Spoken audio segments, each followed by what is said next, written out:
Hello, Hero Collectors here. How's it going, everybody? Hope you all are doing fantastic. I know I am. And today we're going to take a quick look, a quick review, if I may, at the Zabu Build-A-Figure Wave, Wolfsbane, and Superior Iron Man. These are the only two I have gotten from the wave so far, so we're going to put them together in one video. Let's get into it. Alright, let's kick off this review. Ladies first, we'll go with Wolfsbane. This figure is a well-executed attempt at a much wanted costume for Wolfsbane. A lot of people have been wanting to finish their X Factor teams, myself included, and this overall looks really good and fits for that team. I love all the new sculpting. This is not reused limbs from Tigra. This is all new. It's got fur throughout it, and the new head sculpt is pretty decent. I would say the face needs to be toned down slightly. It's a little too angry. It looks kind of cartoonish in a way, if that makes any sense. But otherwise, it looks fine. I love the hair sculpt. Very Wolverine in its execution, but I know it fits for the comic version of Wolfsbane.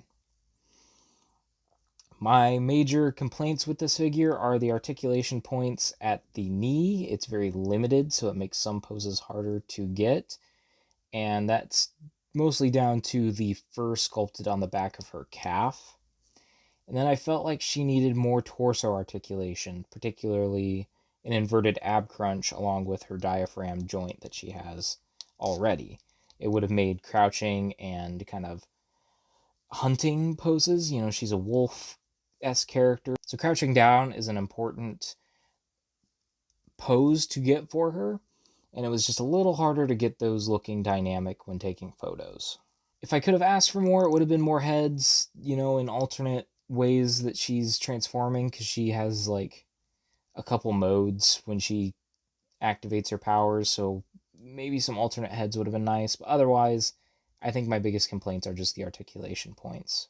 Moving on to Superior Iron Man. This is an armor that I have been wanting for a while. It's one that, while not my favorite, is just holds a special place because I just enjoy it. It's a fun concept and it's executed cool in the books. I've read the Superior Iron Man series, and getting a figure of that look was on the higher end of my list. The new sculpting is nice. It's got some new pinless arms and new unique parts, very fitting for this armor despite the movie reuse of the legs.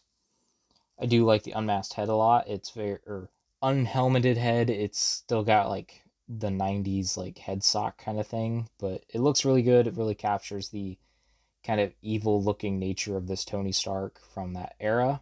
But getting into my major complaints, the armor is very limited. The torso just does not get the right kind of crunch I want. It hardly moves forward. Moves back a little bit, but not enough to really, like, it can get the flying poses you want, but the forward movement really is just limited. And then at the knees, it just does not get that bend. Not that I use that as much on an Iron Man figure, but it would have been nice to have a bit more range there. And then probably the biggest complaint, and one that I share with a lot of people, is the fact that this needed to be silver. This pearl white is nice. It is very striking against other figures still, but the chrome silver that this armor is depicted in the books, and yes, it does vary between artists and colorists, I get that, but the silver that you mostly see when you look up this armor, it's so striking, and I think it would have been really well executed in this figure. And if you go and look at customizers online, there are people that have put this in silver, and it looks fantastic. So I think this needed to be silver instead of this pearl white, despite it still looking good in hand.